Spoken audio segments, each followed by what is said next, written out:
Salam dan bahagia, Ibu dan Bapak guru hebat.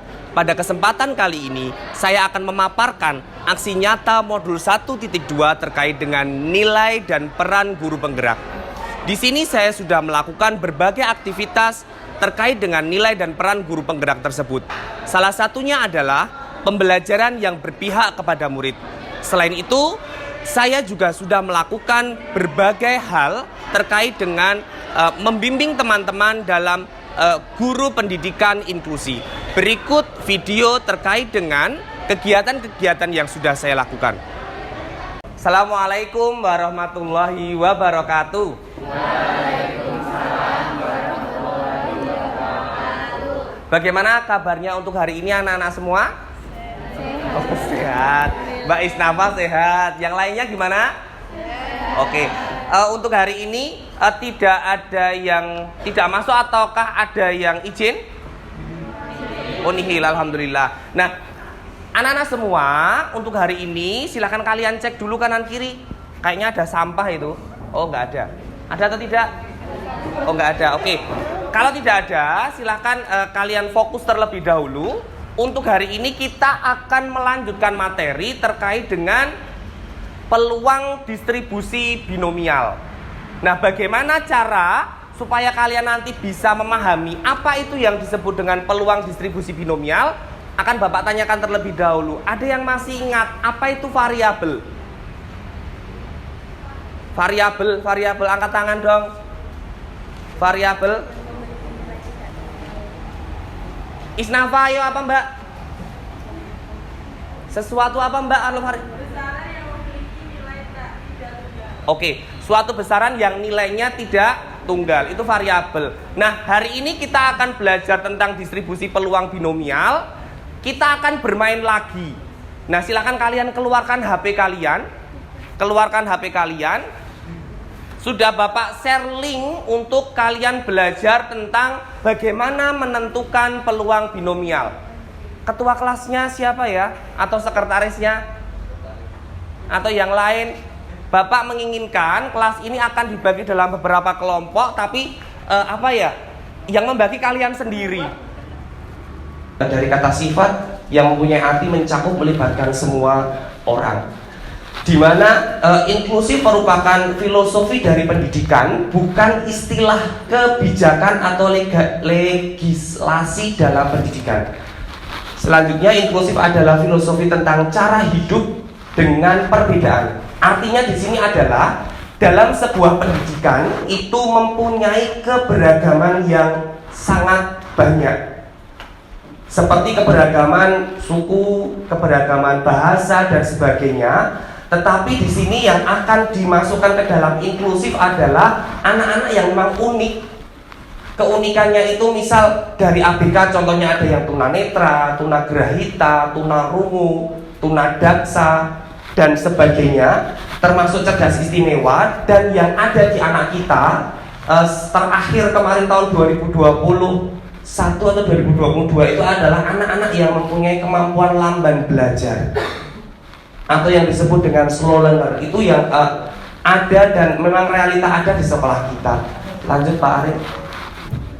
Nah, dari filosofi tadi bahwa filosofi inklusif itu mengubah cara pandang dari melihat keberagaman. Jadi tidak hanya kita pandang, tetapi nanti di sekolah itu berkaitan dengan guru bimbingan luasnya kepada semua anak untuk memperoleh pendidikan yang bermutu.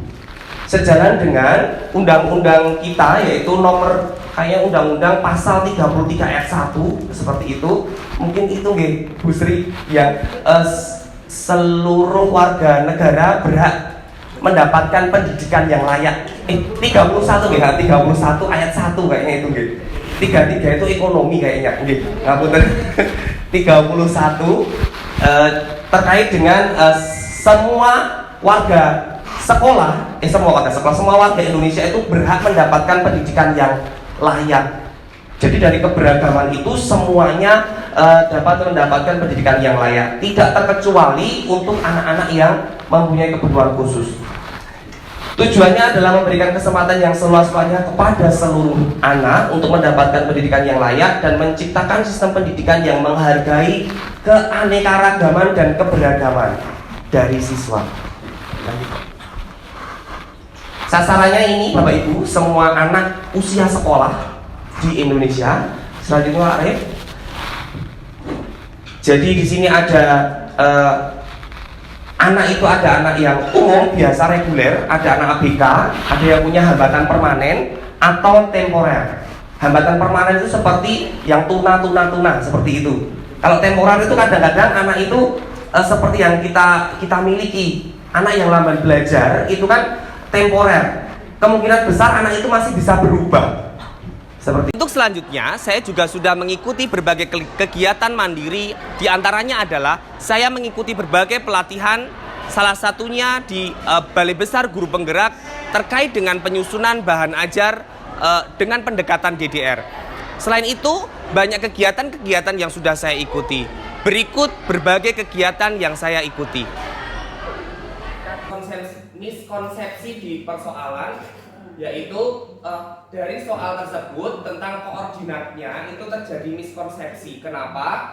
Karena biasanya epicentrum gempa itu terletaknya di lintang dan bujur, bukan dalam bentuk koordinat seperti yang ada di soal tadi. Lalu untuk seandainya soal itu memang benar-benar dikerjakan oleh siswa, maka di bawahnya ada kesalahan-kesalahan nanti yang dilakukan oleh siswa. Biasanya siswa itu melihatnya di situ ada 4,-11 memasukkan ke mensubstitusikan ke persamaan lingkarannya itu negatifnya kadang-kadang hilang. Jadi menjadi x min 4 dikuadratkan ditambah y min 11, jadi tanpa min ketemu dengan min.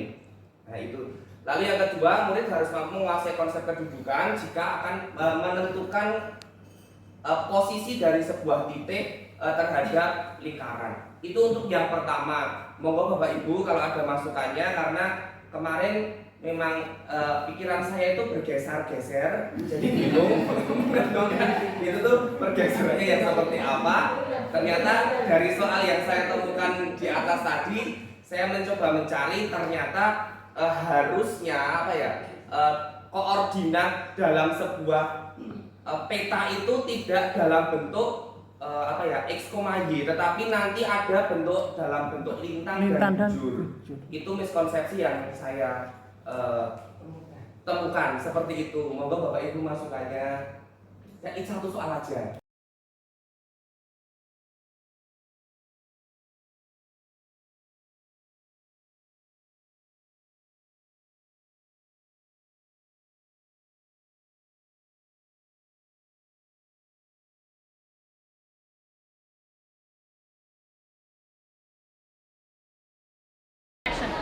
Aksi nyata yang selanjutnya adalah saya sudah berkolaborasi dengan rekan sejawat di SMA Muhammadiyah 3 Yogyakarta. Di antaranya adalah saya menjadi coach dalam pelatihan platform Merdeka Mengajar, di mana saya membimbing rekan-rekan sejawat yang ada di SMA Muhammadiyah 3 Yogyakarta dalam mengikuti pelatihan mandiri dalam platform Merdeka Mengajar. Berikut adalah kolaborasi saya dengan teman-teman saya di SMA Muhammadiyah 3 Yogyakarta. Membuka sampai 5 topik Bapak. Oke. Dari Bu Dia sudah 5 topik ya Bu. Itu terkait dengan apa saja ya Bu kemarin ya Bu? Merdeka Belajar, kemudian kurikulum merdeka, kemudian pembelajaran, perencanaan pembelajaran, kemudian asesmen, dan terakhir profil pelajar Pancasila. Oke, berarti sudah 5 ya Bu. Terkait dengan Merdeka Mengajar, Merdeka Belajar yang akan nanti akhir-akhirnya kan akan diimplementasikan di kegiatan pembelajaran di tahun depan. Mungkin yang lain, dari teman-teman yang lain, progresnya seperti apa? Saya Pak Andreas. Oke, Pak Najib, monggo. Saya sudah 6 topik. Ya.